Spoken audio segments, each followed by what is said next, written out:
যদি কোনো মানুষ চুরি করে তাহলে তার হাত কেটে ফেলে দিতে হবে, পরকালে তার জান্নাত হতে পারে, জাহান্নাম হতে পারে।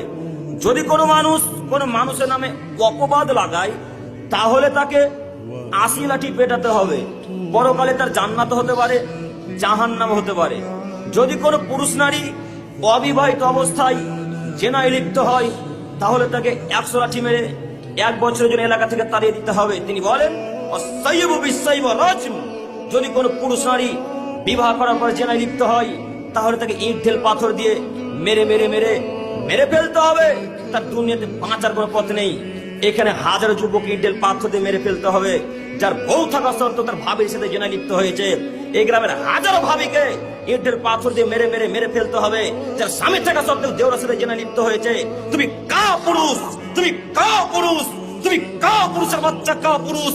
তোমার বিদ্যাকে আর তোমাকে তোমার বাপকে আজকে কবর দিতেছি। মনে রেখো, তুমি তোমার ভাবির সাথে কিভাবে এক ঘরে গল্প করতে পারো? তোমার বাপ দেখতে পায় না? তুমি কিভাবে এক ঘরে তোমার ভাবির সাথে গল্প করো? তোমার বাপ দেখতে পায় না? তুমি কেন তোমার ভাবির ঘরে বেহায়া? তুমি কেন তোমার ভাবির ঘরে কাপুরুষ? তুমি অযোগ্য সন্তান, তুমি বেহায়া ছেলে, তুমি অযোগ্য সন্তান। তোমার বিদ্যাও নেই, বুদ্ধিও নেই।